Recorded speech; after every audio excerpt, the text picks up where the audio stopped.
Alors, bonjour, bienvenue à toutes et à tous au lancement de la première étude pan-canadienne sur l'accès à la réparation présentée par Équiterre et Recyc Québec.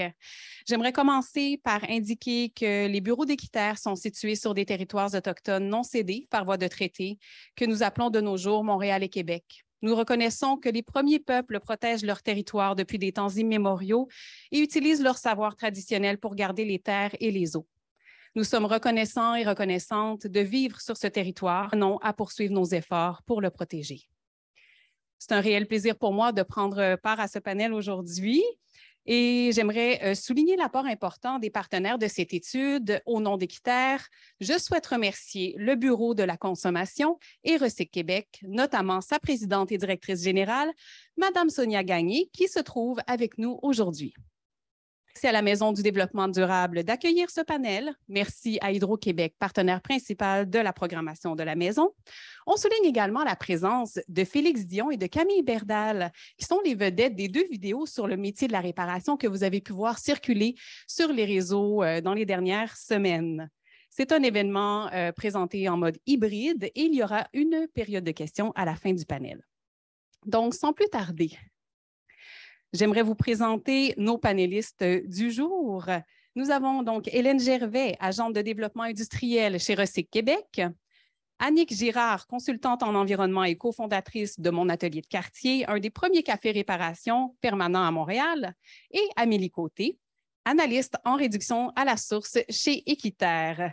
Donc, Amélie, je te lance la balle pour la prise de parole.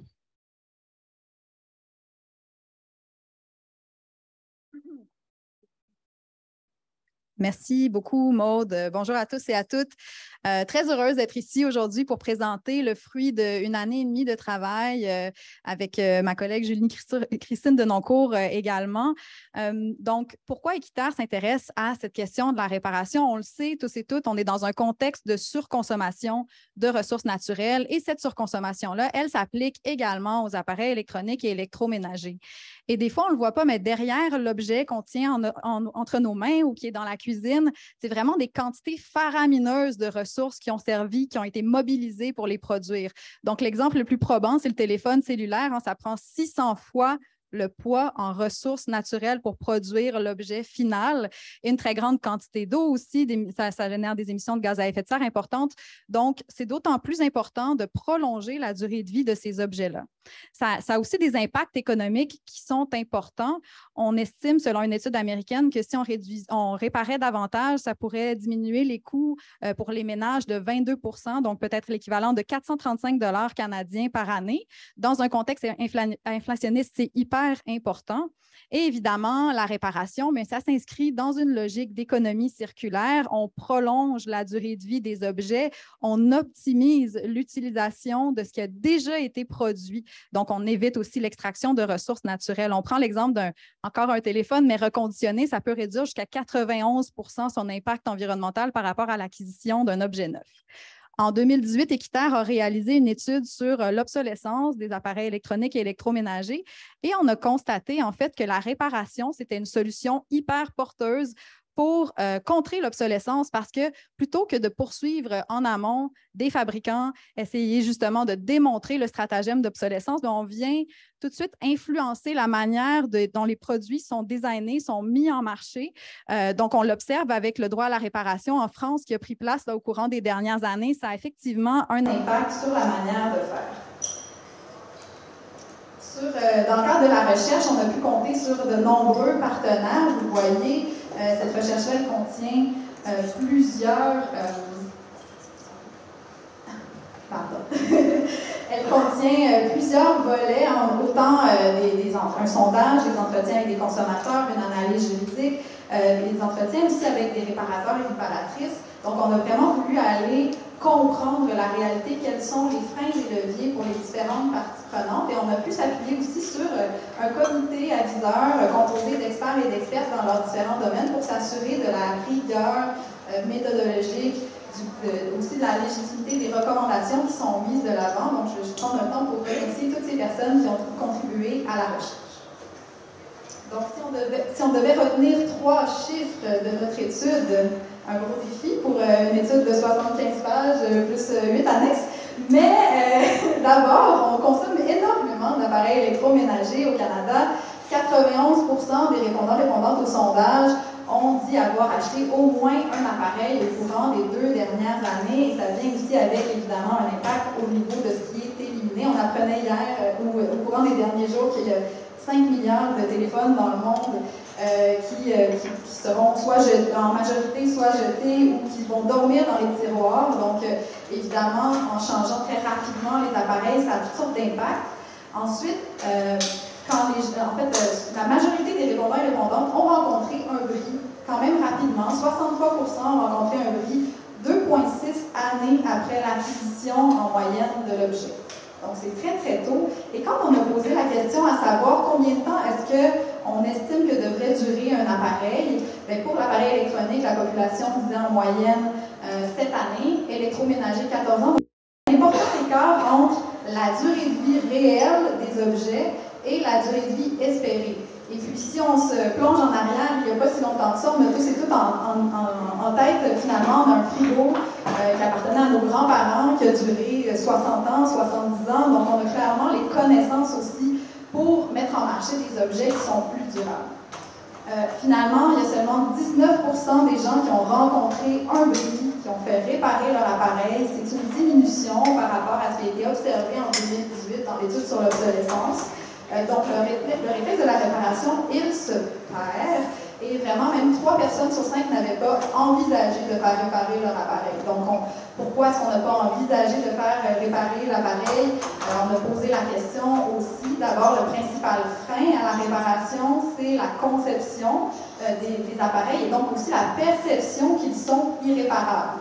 Donc, on ne connaît plus vraiment non plus comment fonctionnent les appareils. Dans certains cas, peut-être qu'ils seraient réparables, mais dans d'autres, pas nécessairement. Et donc, ça démontre aussi qu'il y a un manque flagrant d'informations au moment de l'achat, donc à savoir est-ce qu'un objet est durable, il est réparable. On n'a pas cette information à ce stade-ci et ça vient renforcer la perception que les appareils ne durent pas longtemps, notamment pour des raisons d'obsolescence. Ensuite, on a aussi interrogé les réparateurs et les réparatrices, mais je vais laisser Annie te présenter un petit peu plus en détail tout à l'heure ces résultats.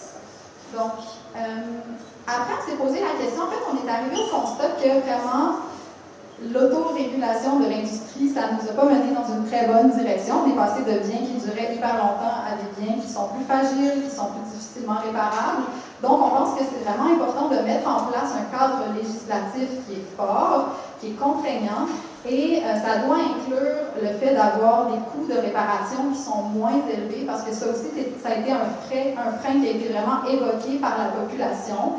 Ça doit inclure aussi l'accès aux outils, aux pièces, à l'information, dans un délai qui est raisonnable, parce que quand on parle d'appareils électroniques et électroménagers, ce sont des objets dont on a besoin dans notre quotidien, donc on ne peut pas attendre pendant 2 mois que notre frigo soit réparé ou que notre téléphone soit fonctionnel. Et ça, c'est d'autant plus vrai dans la réalité territoriale au Canada, au Québec, où l'accès à la réparation n'est pas le même en ville que dans les régions rurales et dans les communautés autochtones. Donc, cette question-là, elle est hyper importante. Et après ça, la question de pouvoir avoir accès à des logiciels, des versions antérieures de logiciels pour l'équipement électronique, sécurisé aussi, parce que les systèmes d'exploitation deviennent de plus en plus lourds. Donc, ça évite en fait, ça fait en sorte qu'on n'a pas la possibilité d'utiliser des vieux appareils. Et l'auto-réparation, finalement, est un aspect important à prendre en compte dans une législation, parce qu'on voit que c'est une tendance qui est quand même importante. Près de 34% des répondants-répondantes au sondage canadien ont soit réparé eux-mêmes, dans la majorité, le 29% ont réparé eux-mêmes, et 5% elles-mêmes s'est tourné vers des repair cafés ou des lieux d'auto-réparation. Donc ça, c'est une tendance à prendre en compte aussi dans la définition d'un droit à la réparation. Puis maintenant, je vais passer la parole à ma collègue Hélène qui va vous présenter plus en détail les résultats du sondage québécois. Merci Lily, vous m'entendez-vous? Merveilleux. Donc, nous, à Québec, on est partenaire plus du volet québécois de l'étude avec 2 rapports complémentaires qui sont rendus disponibles aujourd'hui. Donc, un rapport, vous avez la couverture ici à l'écran, donc un rapport qui porte sur un sondage qui a été effectué auprès des consommateurs et consommatrices au Québec, leur comportement, et qu'on peut comparer un sondage auprès de tous les Canadiens. Et on a un autre rapport qui porte sur les entretiens auprès des réparateurs et réparatrices au Québec, un peu plus détaillé pour ceux qui veulent approfondir le sujet, mais les résultats font partie de l'étude pan-canadienne. Donc, sans plus tarder, en fait, je vous arrive aujourd'hui avec quelques faits saillants où on voit peut-être une différence avec le reste du Canada. Donc, le premier, le recours à la réparation, Amélie l'a mentionné, au Canada, c'est près de 19 de la population qui a fait réparer leur appareil électroménager ou électronique brisé. Au Québec, on est à 25,1 des Québécois, donc c'est 6,5 de plus au Québec, mais il faut encore travailler à développer le réflexe de réparer, comme on en discutera tout à l'heure.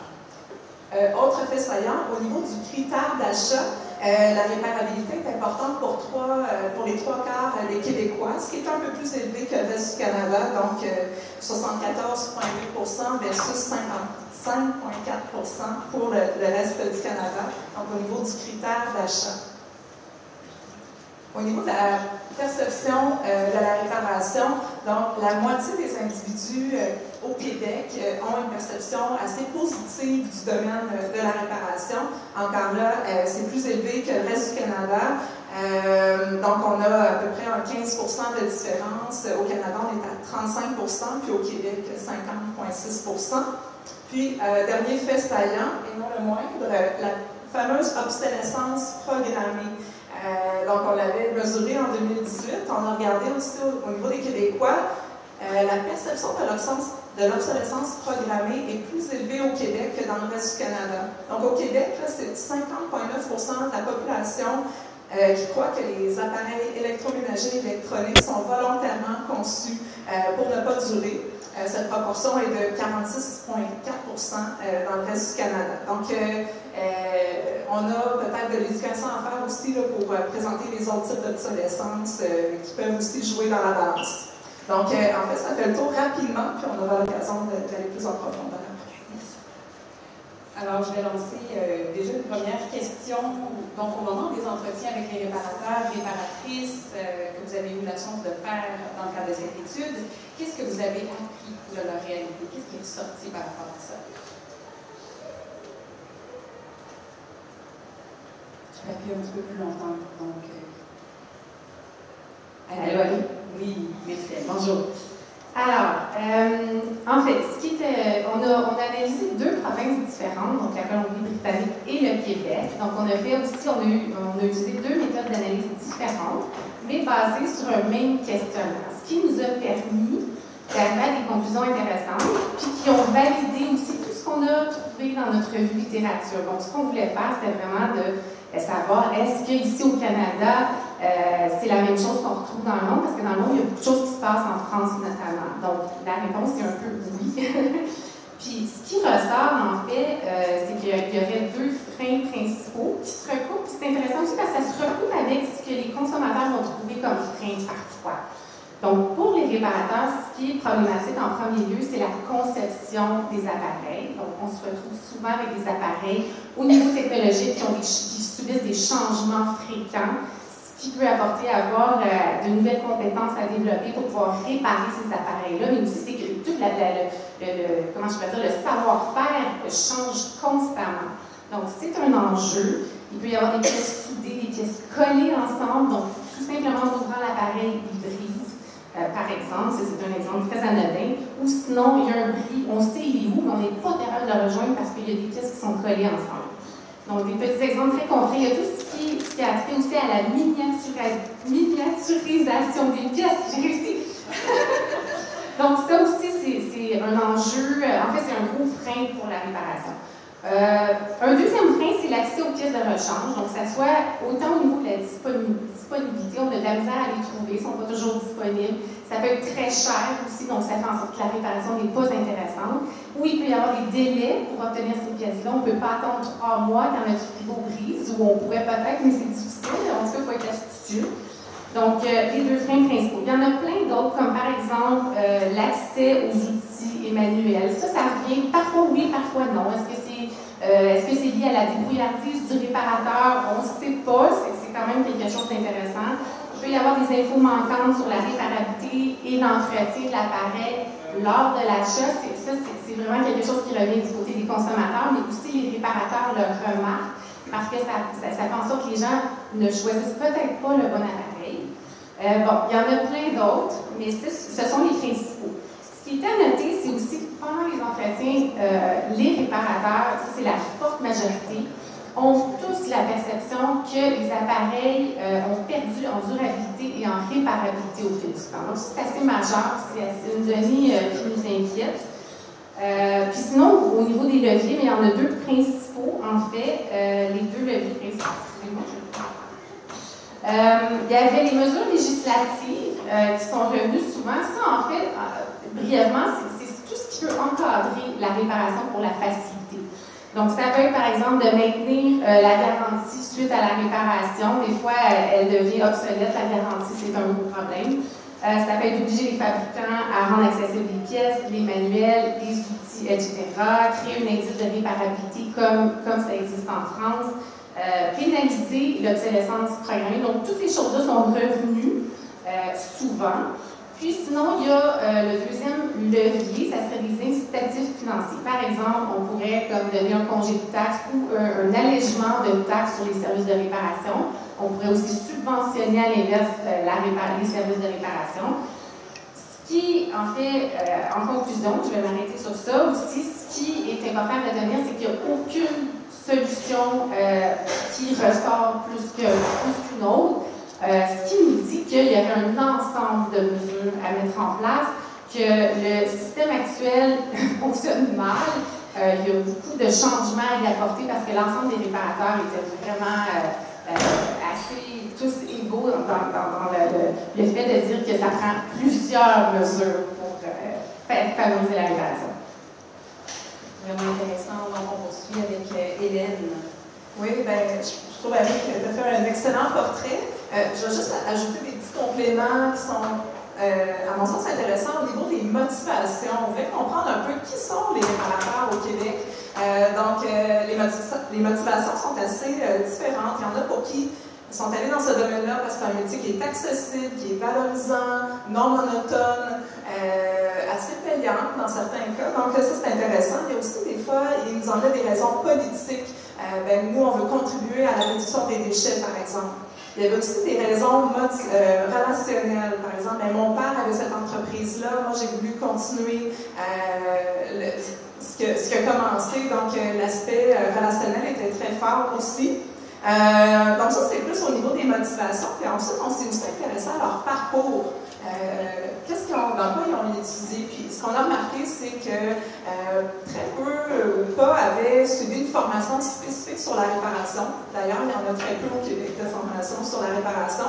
Donc, les formations, pour ceux qui en ont suivi, c'était surtout en électronique, en mécanique ou dans le domaine de l'électricité. Donc, c'est des domaines qui peuvent être concurrentiels avec le secteur de la réparation, pensez-y bien. Il y en a aussi qui suivent des formations continues, qui sont parfois offertes par les fabricants. Puis, il y en a qui sont autodidactes, débrouillards. Donc, c'est intéressant aussi de voir leurs différents parcours. Puis, dernier élément, et non le moindre, la relation avec la clientèle aussi. Ce qu'on a remarqué, c'est qu'il faut établir une relation de confiance avec les clients, puis les réparateurs. Ce que les réparateurs nous disaient, c'est que, en plus de réparer, ils vont aussi des fois donner des conseils à leurs clients au niveau de l'achat, au niveau de l'entretien. Ça favorise la relation de confiance entre le client et le réparateur. Donc, ça, c'était un point positif qui ressortait. Pour compléter, le point de l'accessibilité géographique de la réparation, il nous semblait aussi très central.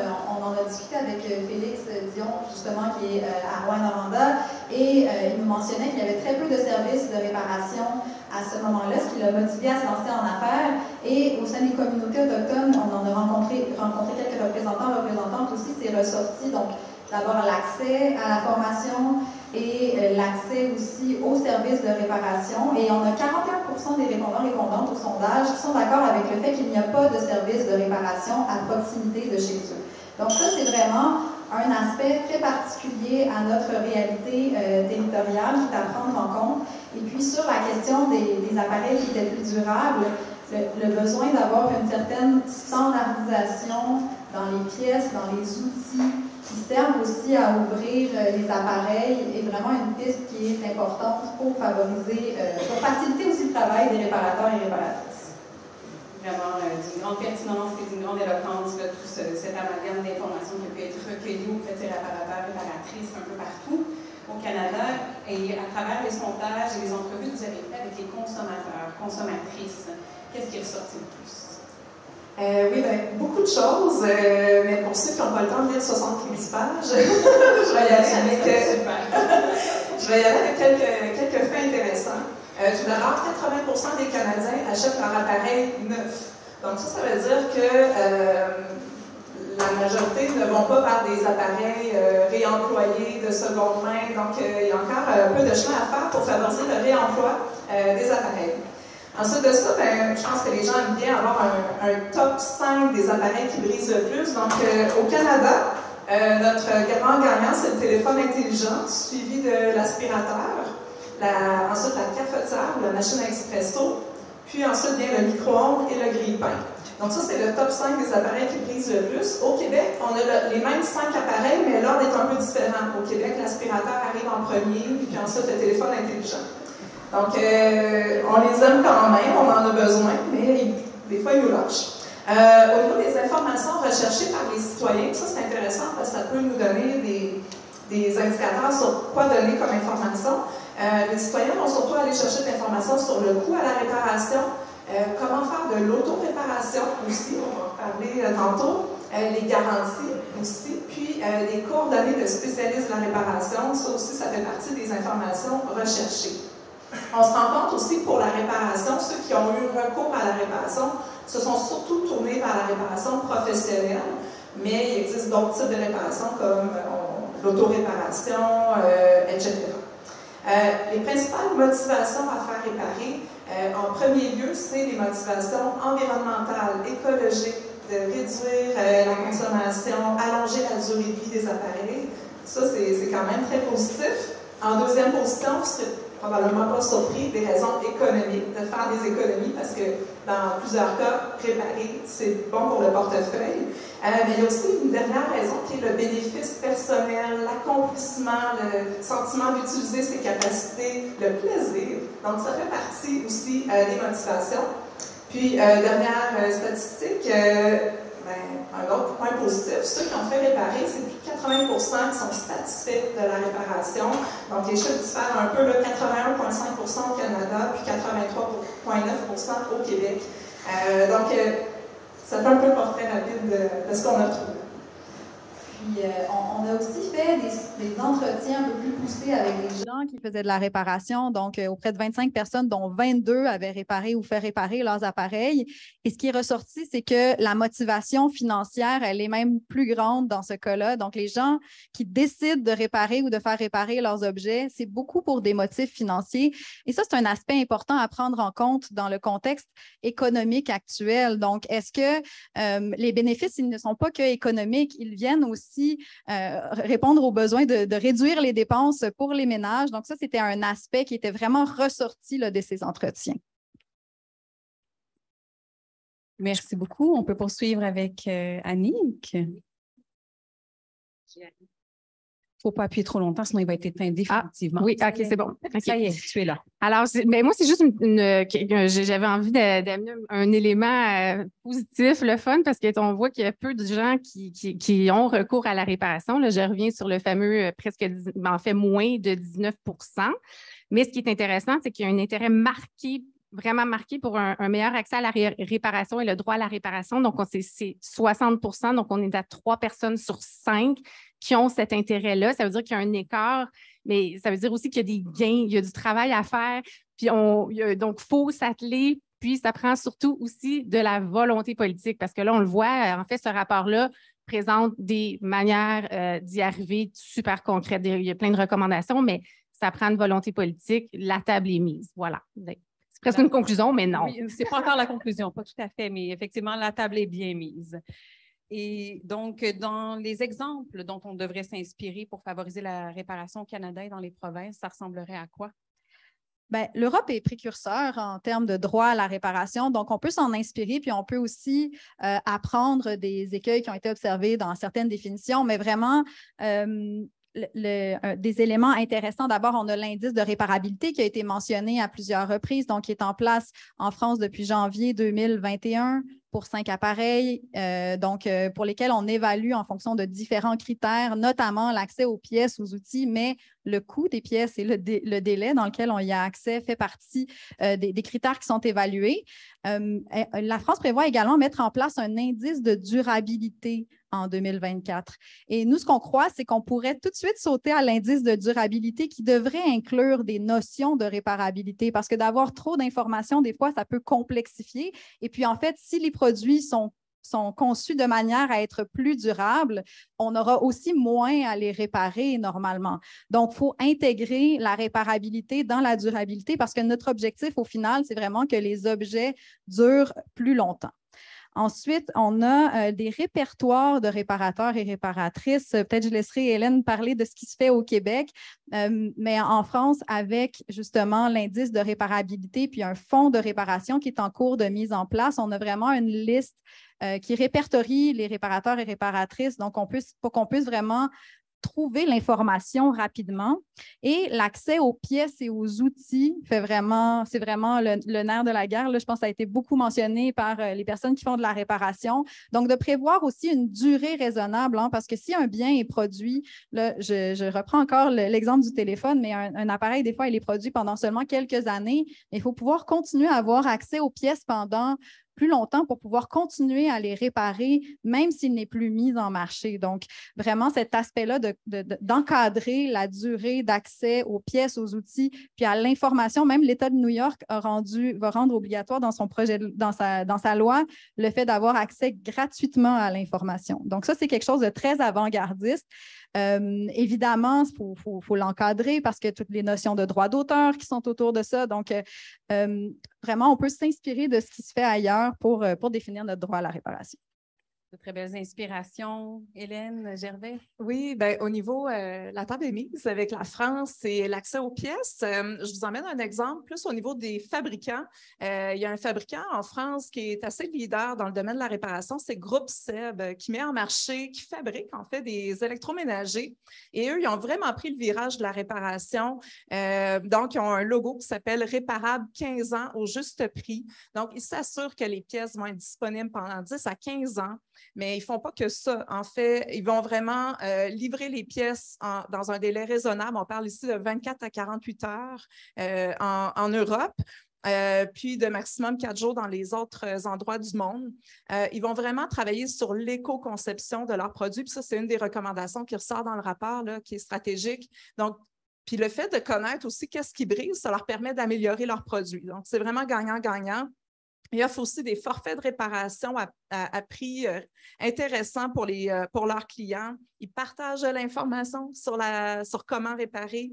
Ils ont mis en place aussi un réseau de plus de 6 000 réparateurs pour leurs produits. Ils offrent de la formation en collaboration avec une entreprise d'insertion sociale. Ils entreposent leurs pièces aussi. Ils font de l'impression 3D si les pièces ne sont plus disponibles.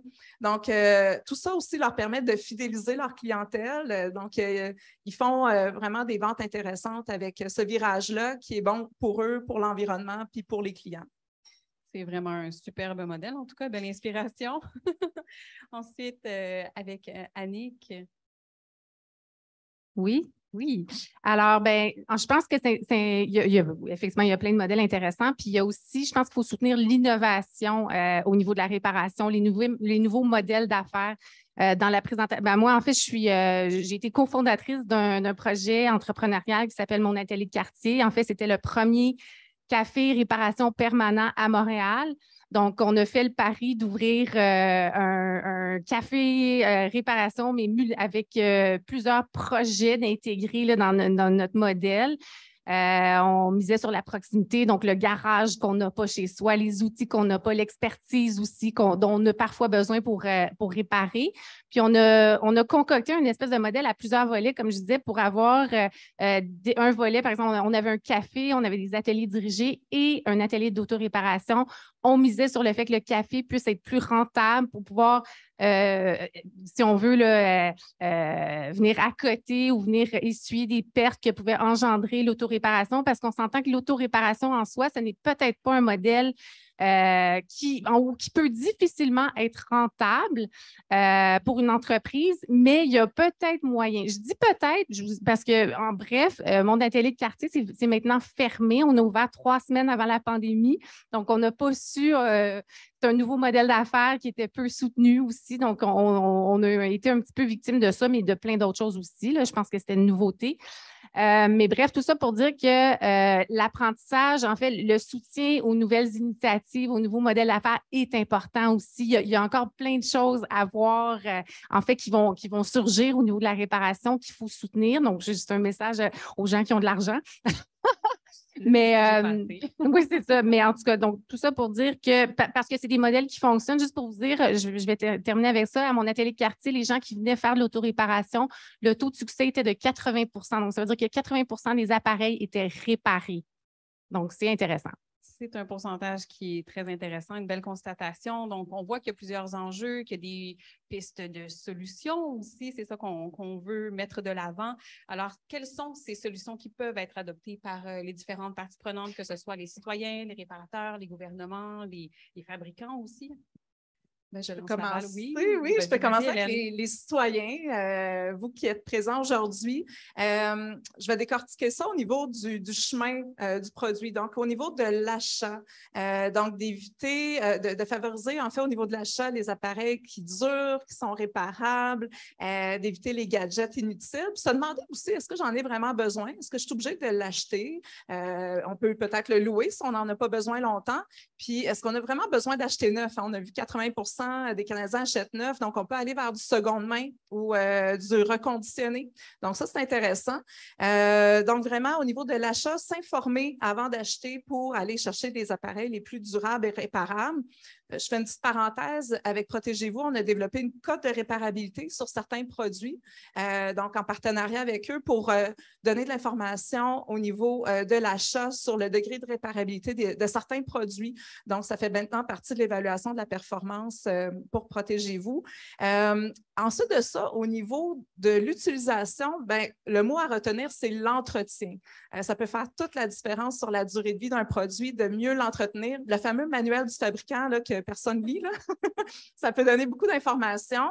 Encore là, avec Protégez-vous, on a une campagne actuellement qui s'appelle « Fais durer tes appareils » avec des capsules vidéo vraiment sympathiques, avec des trucs aussi, des articles qui sont disponibles gratuitement, qui donnent des trucs sur comment entretenir. Ça peut être aussi ridicule qu'enlever les miettes dans son grille-pain, mais ça peut faire vraiment une différence.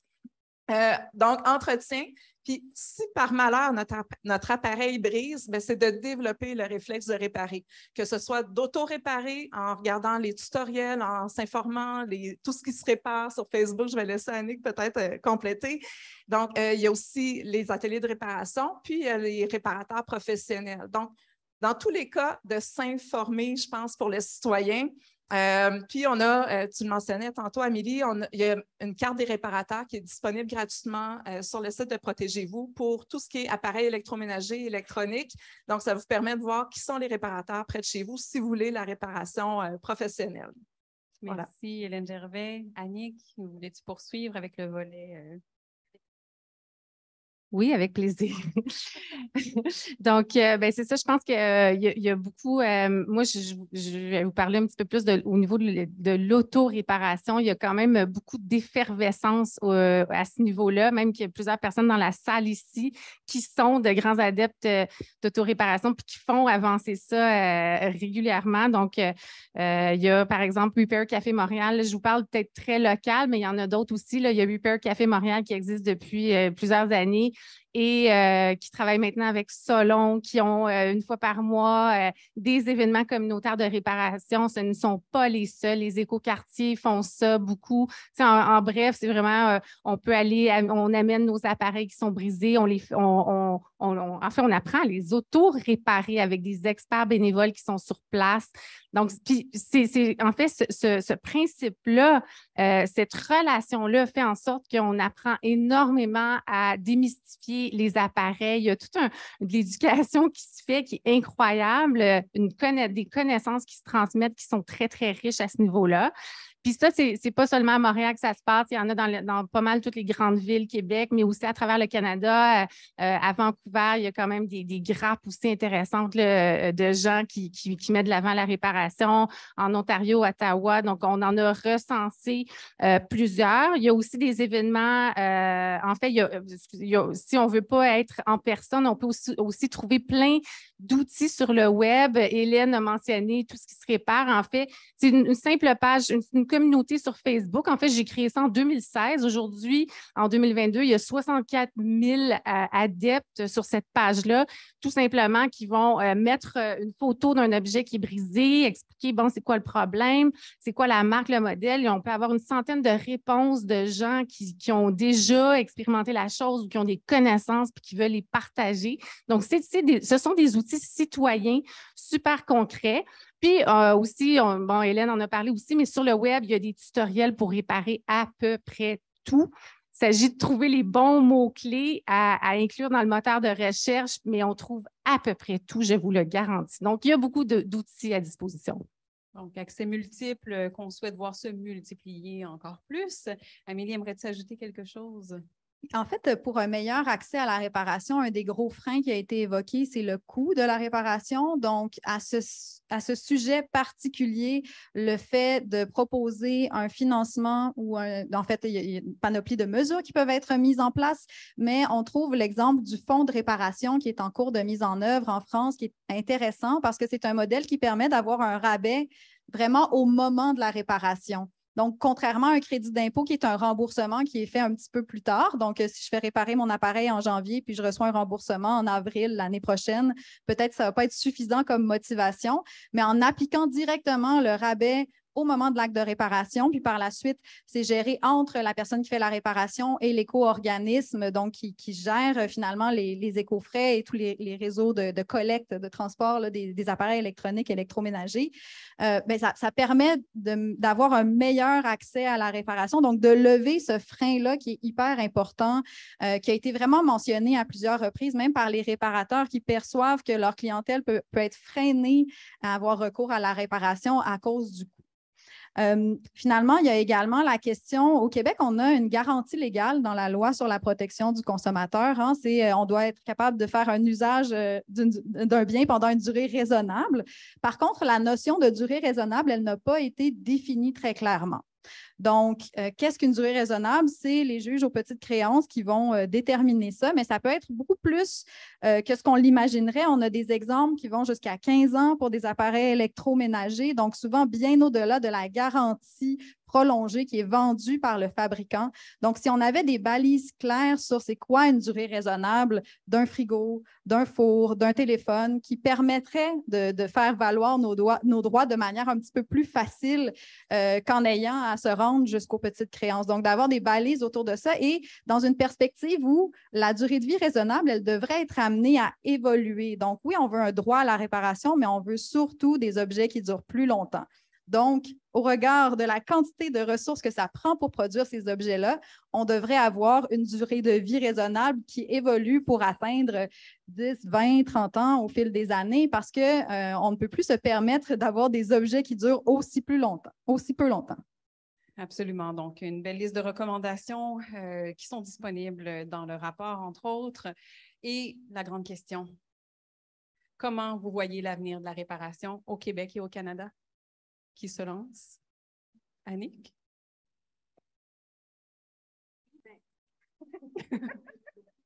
Oui. Alors, je pense qu'il faut rêver grand. Pour rêver grand, il y a beaucoup de travail à faire. Puis, c'est une chose parler du réflexe de la réparation chez le consommateur. C'est important d'en parler parce que, oui, il y a beaucoup de gains à faire de ce côté-là, mais on ne pourra pas réparer si les appareils ne sont pas mieux conçus. Donc, les fabricants ont un rôle majeur à jouer.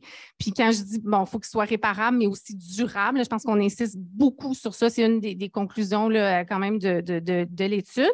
On pourrait même rêver que, bon, si on parlait des modèles d'affaires de la réparation, peut-être qu'on pourrait comme changer de paradigme, puis peut-être que toutes les entreprises, en fait, fabricants, manufacturiers, distributeurs, pourraient avoir des services de réparation, que ça soit interne ou externe, mais que ça fasse partie du modèle d'affaires et non que cette partie-là, ben, c'est un petit peu lancé dans le vaste ciel. Donc, oui, ça pourrait être intégré. Voilà. Bien, rapidement, je pense, on l'a quand même mentionné, le réflexe de réparer, oui, l'éco-conception, donner le plus d'outils possible. Puis, Recyc Québec, on a déjà commencé à le faire avec le partenariat avec Protégez-vous, comme je mentionnais tantôt.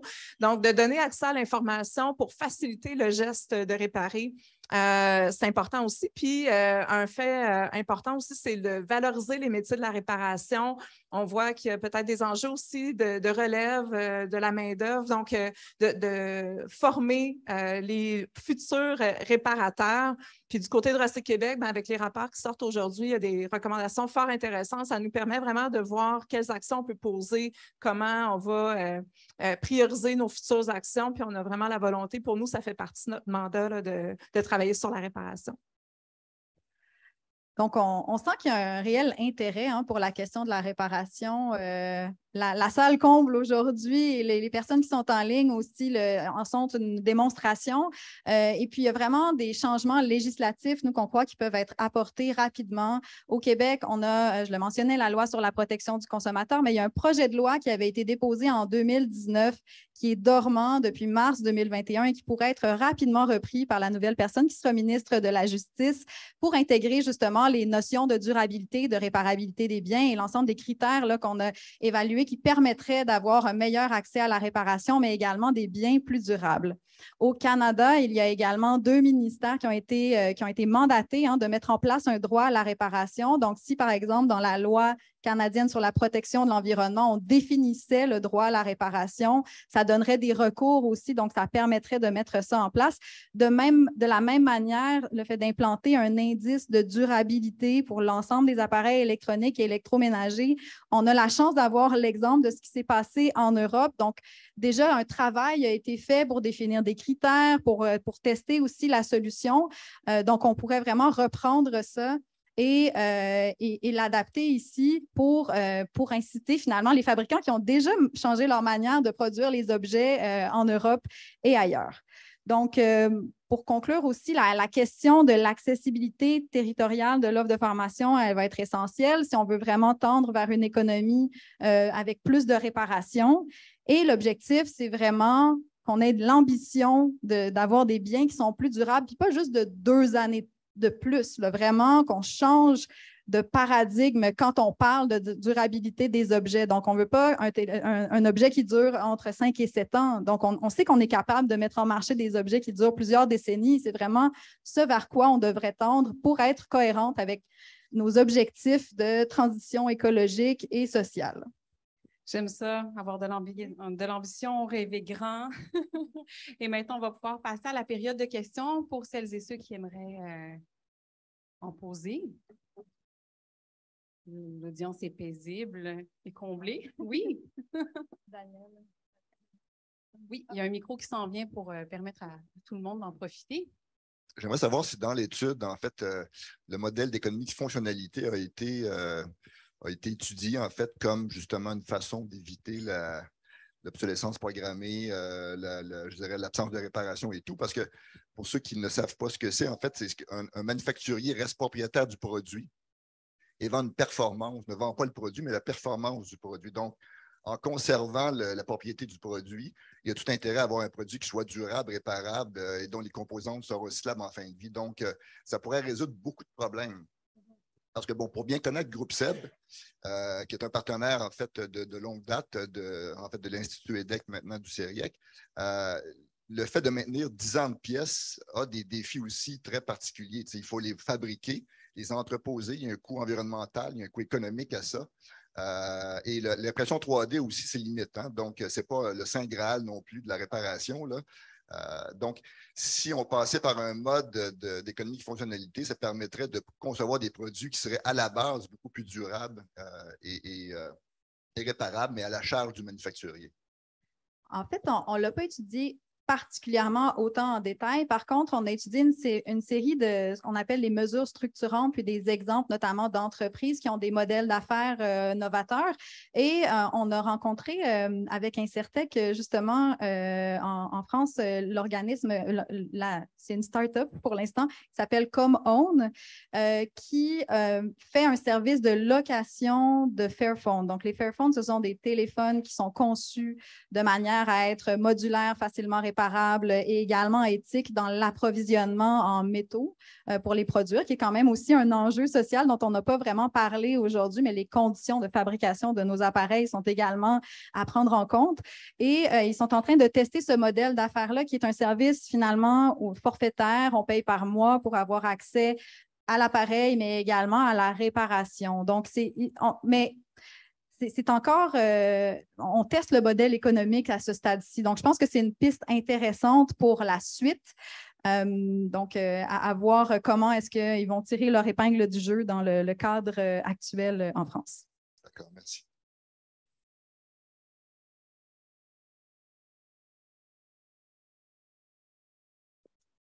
Bonjour à tous, beau panel que je suis bien content de retrouver aujourd'hui. Donc, j'aimerais savoir, moi, ça s'adresse bien, ce qu'on a entendu ce matin, aux grandes entreprises principalement.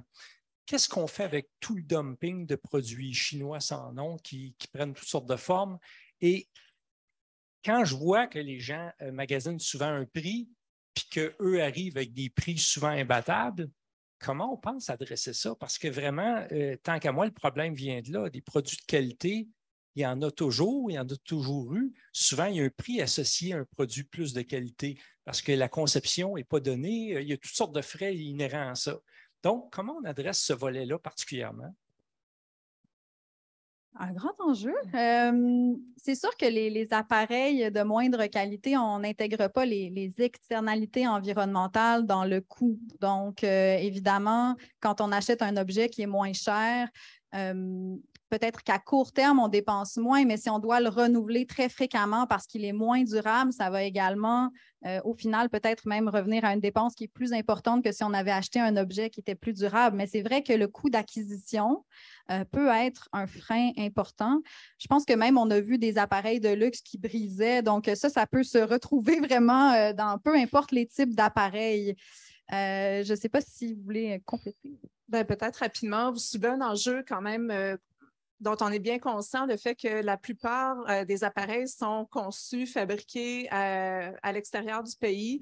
Donc, quand on parle d'éco-conception, quand on parle de favoriser la réparation par les fabricants, il y a différents mécanismes. C'est dans le rapport aussi, comme quand l'indice de réparabilité en France, ça donne un signal quand même aux fabricants s'ils veulent bien se positionner au niveau de la réparabilité de leur appareil, ils doivent modifier la conception. Quand il y aura plusieurs législations qui vont aller peut-être vers ça, ça devient un incitatif un peu indirect, mais quand même, il y a un message avec la code de réparabilité de Protégez-vous. C'est un autre message aussi qui est lancé. Donc, si tu codes 3 sur 10, c'est peut-être pas très intéressant donc, pour les fabricants. Donc, je pense ça fait partie de l'éventail de mesures qui va peut-être finir par développer le réflexe aussi chez les fabricants à mieux concevoir leurs produits. Je pense que c'est quand même important de souligner le fait que des fois, le prix de l'appareil, parce que des appareils de luxe brisent aussi des fois très rapidement. Donc, c'est vraiment une situation qui était observée dans toutes les gammes d'appareils. On s'était posé la question au début quand on analysait dans la revue de la littérature, est-ce que c'est particulier aux objets qui coûtent un peu moins cher? Puis pas nécessairement tout le temps. Mais oui, c'est vrai que si on a l'information, une note, vraiment de l'information visible et concrète au moment de l'achat, peut-être que ça va influencer en se disant, peut-être je vais payer quelques centaines de dollars de plus pour mon frigo, mais comme il a une cote de durabilité de 8 sur 10, je m'attends à ce qu'il dure au moins 10-15 ans. Donc, à ce moment-là, ça peut motiver le fait d'investir davantage, mais à voir comment ceci peut être implanté aussi pour s'assurer que l'information soit accessible.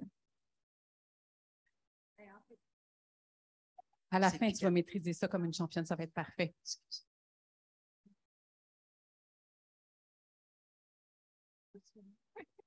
Bon, merci, Hélène.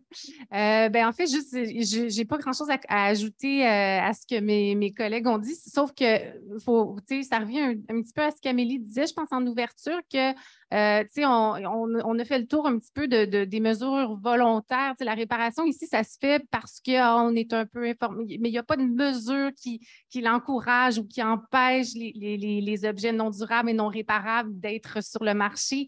Donc, on est à cette étape-là où on commence. Il y a des choses, il y a des initiatives qui commencent à pointer, mais il y a tellement de travail à faire que je pense que la suite est à venir, mais c'est en en parlant, en faisant en sorte que la réparation soit un sujet d'actualité, qu'on puisse faire des campagnes de sensibilisation, qu'on puisse rejoindre le consommateur pour dire, hey, le sensibiliser, l'éduquer à ces bonnes pratiques-là, qu'on puisse après ça s'attaquer au niveau des fabricants, qu'on puisse aussi regarder la législation. L'étude ici, je pense que c'est un beau premier pas, mais j'ai comme l'impression qu'on est au premier balbutiement en termes de réparation. Donc, la suite est à venir, c'est une grande question, mais c'est parce qu'il y a beaucoup, beaucoup de travail à faire. Ça serait mon ajout. Merci pour la question et les belles réponses. On va enchaîner avec une nouvelle question. Oui. Oui, là, je peux. Merci infiniment pour l'étude et tout ce que vous avez amené. C'est fascinant. 2 questions. Peut-être qu'on a répondu en partie. Alors, qu'est-ce qui expliquerait la différence Québec-Canada, donc dans à peu près tous les chiffres qui ont été cités? Première chose, est-ce que c'est parce qu'on parle de patenteux du Québec? Ou bien, puis il y a l'autre élément, moi, ma perception aussi, c'est que si on parle de réparer ou d'auto-réparer des appareils électroménagers versus des appareils électroniques, les enjeux ne sont pas les mêmes. Et puis, dans les solutions, est-ce que ce qu'on voit ailleurs, il y a autant de possibilités ou il faut travailler plus fort dans certains domaines que d'autres? Merci. Qui aimerait... Oui, différence Québec-Canada. En fait, c'est vraiment un sondage pour comprendre le comportement. On était moins dans le qualitatif de pourquoi, par exemple, c'est supérieur au Québec versus au Canada. Après ça, on pourrait avoir plusieurs hypothèses. C'est pourquoi c'est 25 au Québec qui réparent et non 19 Est-ce que c'est parce on a plus de sensibilisation ici au Québec sur la réparation, le prolongement de la durée de vie des produits, peut-être plus accès aussi à des initiatives d'autoréparation, d'ateliers de réparation? L'histoire ne le dit pas. Je ne sais pas si au niveau des entretiens, on a creusé cette question-là un petit peu plus, Amélie. C'était pan-canadien. Fait que on se réjouit quand même. Souvent, ça joue en notre faveur, les résultats au Québec. Là, on est un petit peu meilleur que le Canada, mais il reste quand même du chemin à faire. Mais malheureusement, on n'a pas été creuser l'aspect plus qualitatif derrière les comportements. Allô? Oui! Donc, pour la question concernant les enjeux de l'autoréparation par rapport à ce qui est des électroménagers ou des appareils électroniques, effectivement, ce ne sont pas les mêmes enjeux. Oui, puis non, parce que les appareils électroménagers sont de plus en plus électroniques. Il y a de plus en plus de cartes électroniques, il y a de plus en plus de fonctions et de gadgets, on doit l'avouer, qui font en sorte qu'on a besoin aussi qu'il y a de l'électronique sur ces appareils-là. Donc, les enjeux sont différents, oui et non.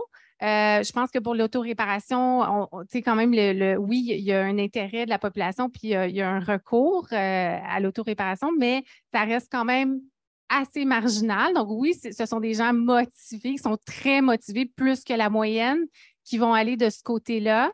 On aimerait ça que ça grandisse, cette tendance-là, qu'elle augmente.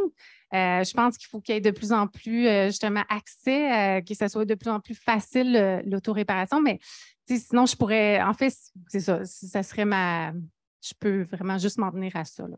Puis, on a quand même constaté, je pense, dans les entretiens avec les personnes qui font de la réparation, que ça cohabite quand même assez bien, l'autoréparation puis la réparation professionnelle. C'est peut-être pas pour les mêmes types de réparation, mais c'est certain que dans une éventuelle législation, ça doit être pris en compte.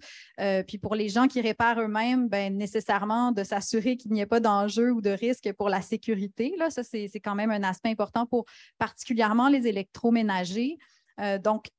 Mais ça cohabite bien, puis c'est intéressant aussi de l'essayer. En tout cas, moi, j'invite vraiment tout le monde à aller dans un Repair Café, un événement de réparation pour le tester parce que juste d'ouvrir l'appareil puis de voir que c'est possible, de comprendre comment ça fonctionne, ça crée un autre rapport à l'objet. Puis je pense qu'il faut quand même qu'on soit un peu attaché à nos objets pour avoir envie de prolonger leur durée de vie.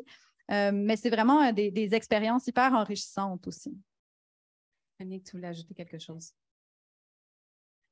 Si je peux me permettre, en fait, aussi, ce qui est intéressant Amélie, tu as effleuré, mais c'est qu'il faut démystifier les objets aussi. On a peur souvent, puis aller dans un événement de réparation, je pense que ça peut aider à faire ça, mais puis que ce soit l'électronique ou les appareils électroménagers, c'est la même chose. Une fois qu'on se dit « Wow, OK, je peux l'ouvrir. Ah, ça a l'air de ça », mais ça s'applique à tous les autres appareils. Il y a comme une espèce de… C'est comme si on développe le goût.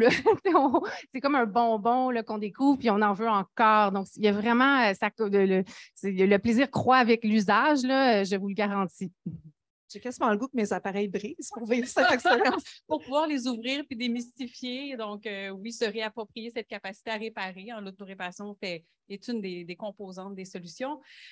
Donc, une étude, un 75 pages bien investi. Je vous invite à aller consulter ça en ligne. C'est disponible, donc, le rapport complet et les 2 rapports sur le Québec sur le site web d'Équiterre, où vous trouverez aussi une foule de renseignements complémentaires sur le sujet de la réparation. Donc, allez-y, renseignez-vous, partagez, surtout parce qu'on veut partager ces nouvelles-là, cet accès à l'information, on en parle beaucoup, et surtout des recommandations qu'on aimerait voir appliquées éventuellement. Je vous remercie d'avoir été des nôtres pour le panel. Je voulais aussi souligner un balado qui est disponible sur toutes les plateformes d'écoute traditionnelles, ainsi que sur le site d'Équiterre si vous souhaitez aller les consulter. Amélie, Annick et les représentants de Recyc Québec sont disponibles pour effectuer des entrevues si jamais il y en aurait encore à faire. Voilà, merci, mesdames, pour ce magnifique panel, à nos publics en ligne et sur place. Bonne journée à toutes et à tous.